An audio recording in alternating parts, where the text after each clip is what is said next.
प्रिय अभिभावकों और मित्रों, समाज के सम्मानित व्यक्तियों, आज मैं आपके बीच में नीट में हुई धांधली या उसकी समस्या पर बात करने के लिए दोबारा उपस्थित हुआ हूं। पहले वीडियो में, जिसका लिंक डिस्क्रिप्शन बॉक्स में है, आप ये बात मैंने उसमें कही कि कहीं ना कहीं हमारे समाज में हमने पैसे की अहमियत को बहुत ज्यादा बना दिया। ये एक बहुत बड़ा कारण है किसी भी प्रकार के देश की अवनति के लिए। नौकरी, पैसा इत्यादि हमारे लिए बड़ा महत्वपूर्ण हो गया। ईमानदारी हमारे लिए महत्वपूर्ण नहीं रही। आइए अब थोड़ी बात इस नीट की चर्चा को करते हैं, जो विशेष तौर पे उन अभिभावकों और विद्यार्थियों इत्यादियों के लिए। देखिए, नीट पर हमारे पास 24 लाख विद्यार्थियों ने इस बार पेपर दिया। अब किसी नेता ने बयान दिया, करोड़ों बच्चों का भविष्य अंधकार में हो गया। किसी ने कहा लाखों बच्चों का भविष्य अंधकार में हो गया। आप समझिए, अगर ये सारी धांधली नहीं भी होती तो भी आपके पास 1 लाख से अधिक बच्चों के लिए व्यवस्था ही नहीं है। आपके पास एमबीबीएस की सीटों की 1 लाख से ऊपर व्यवस्था ही नहीं है। और अगर आप बाद में आयुर्वेद, होम्योपैथ इत्यादि सब जोड़ लेंगे तो 40-50 हजार सीटें और आ जाएंगी। अब प्रश्न ये है, इसको आप दूसरे फॉर्म में देखिए, 720 नंबर का पेपर है। इस बार की धांधली को छोड़कर बात मैं कर रहा हूं। किसी भी कोई स्टेट कोटा होता है, कोई सिंगल पेरेंट कोटा होता है, कोई गर्ल चाइल्ड कोटा है, कोई ओबीसी कोटा है, कोई एससी एसटी कोटा है।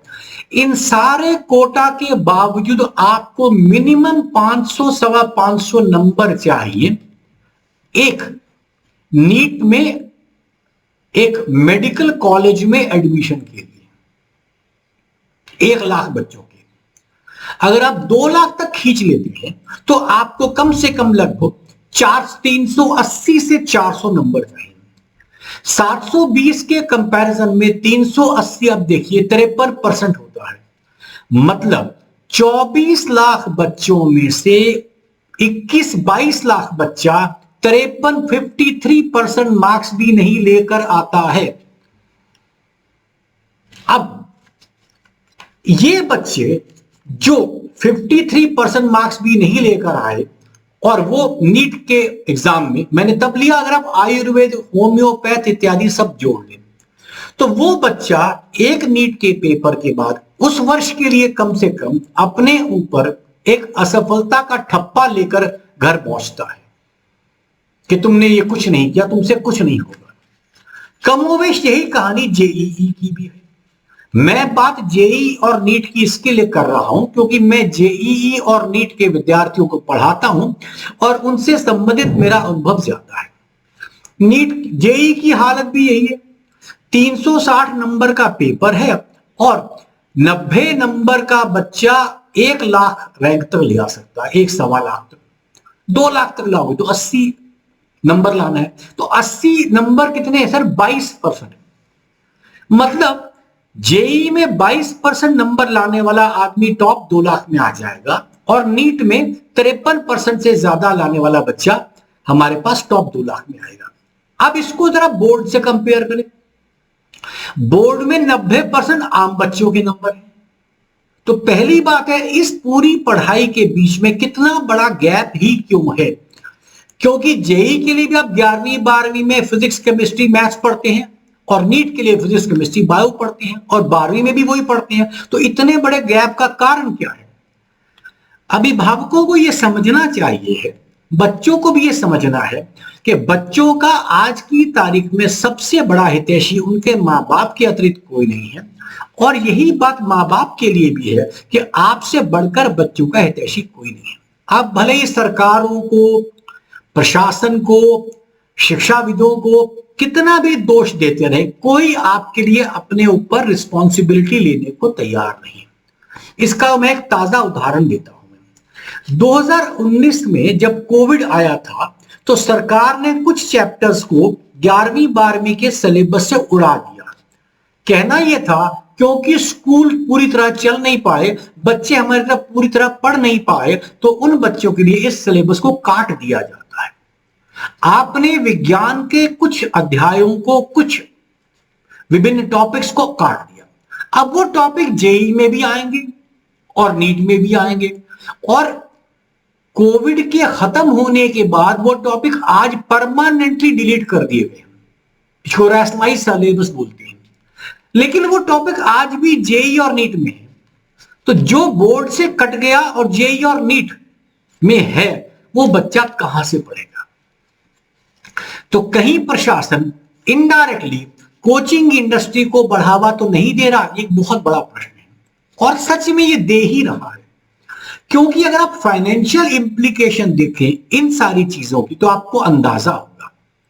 देखिए, 24 लाख बच्चा एनटीए का पेपर देता है नीट का, जिसकी रफली एवरेजली, वैसे 1000, 1200, 1700 इनकी फीस होती है, मैं एवरेज कह रहा हूं 1500 लगा लीजिए। तो 24 लाख बच्चा, 1500 रुपए फीस, तो एनटीए को मिले 360 करोड़ रुपया एक बार नीट देने पे। इसी प्रकार 12 लाख बच्चा जिस समय जेईई का पेपर देता है तो उस समय उसके मार्क्स आते हैं, एक उसके पैसे मिलते हैं एनटीए को 120 करोड़ रुपया। अब ये दोबारा एक साल में जो 2 बार मल्टीपल जेई का रिवाज है, उसमें हुआ क्या, बच्चा दोनों बार लगभग पेपर देगा, क्योंकि ये कह दिया गया जो दोनों में अच्छा होगा वो लिया जाएगा। तो बच्चा तो चाहेगा शायद मैं और अच्छा करूं, अभिभावक भी चाहेंगे शायद मेरा बच्चा और अच्छा करे, तो 120 करोड़ रुपया और खर्च कर दिया, तो जेब भरी एनटीए की।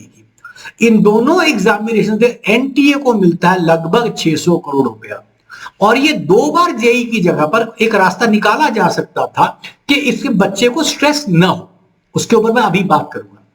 लेकिन दूसरी तरफ आप ये देखिए कि जो 24 लाख बच्चा नीट के लिए जाता है और 12 लाख बच्चा हमारे पास जेई के लिए जाता है, तो टोटल 24 और 12 हो गए 36 लाख। इनमें से बहुत ही कंजर्वेटिव फिगर में लूं तो भी इनका आधा 18 लाख बच्चा कम से कम किसी ना किसी रूप में ट्यूशंस को, कोचिंग इत्यादि का इस्तेमाल करता है। और ट्यूशन और कोचिंग में एक बच्चे के ऊपर लगभग 2 लाख रुपए के आसपास कोचिंग का खर्चा है एक साल का। तो 2 साल का खर्चा हो गया सर 4 लाख। तो जहां पर आप देखिए 18 लाख बच्चे, 4 लाख का खर्चा है, तो ये अकेली इन्हीं दोनों से ये 72,000 करोड़ रुपए की इंडस्ट्री बन गई। एनटीए के जेब में कुल 600 करोड़ रुपया, जबकि इस कोचिंग इंडस्ट्री की जेब में 72,000 करोड़ रुपया। ये मैंने बड़ी कंजर्वेटिव फिगर लगाई है, आप इसको और डिटेल में चेक करेंगे तो 1 लाख करोड़ रुपया आराम से बन सकता है। इसमें अब 2 चीजें हैं। एक तो जो बच्चा ड्रॉप करता है, माने एक बार उसने पेपर दे दिया, नंबर कम आ गए, अब वो एनटीए में, मान लीजिए नीट में उसके बच्चे के 720 में से कितने भी नंबर आए हो, 200 भी आए हो, 250 भी आए हो, वो बच्चे को भी अगली बार किसी बेस्ट कोचिंग सेंटर के अंदर एडमिशन तो मिल ही जाता है, क्योंकि उनका कोई लॉजिक नहीं होता क्यों हम आपके बच्चे को न पढ़ाएं। वो बच्चा जो इस समय इतने नंबर भी नहीं लेके आया, मतलब मान लीजिए 1 लाख की सीटें, मैं कह रहा हूं 2 लाख बच्चा मान लीजिए, 4 लाख बच्चा मान लीजिए, तो नीचे का 20 लाख बच्चा तो अगले साल भी आराम से नहीं आने वाला, बहुत कम चांसेस है।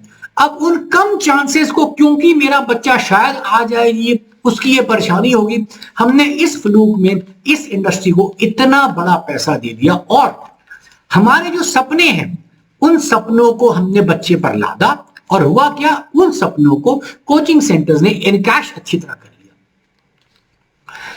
प्रश्न ये है कि जो बच्चा, अब यहां पर मैं एक वर्ड इस्तेमाल करूंगा जिसको मैं कहता हूं कि इनकेपेबल है, तो कृपया समझिए, मेरे कहने का मतलब इनकेपेबल इस रूप में नहीं है कि बच्चा इस इंजीनियरिंग के लिए, नीट के लिए इनकेपेबल है तो वो डफर है, वो किसी और फील्ड के लिए।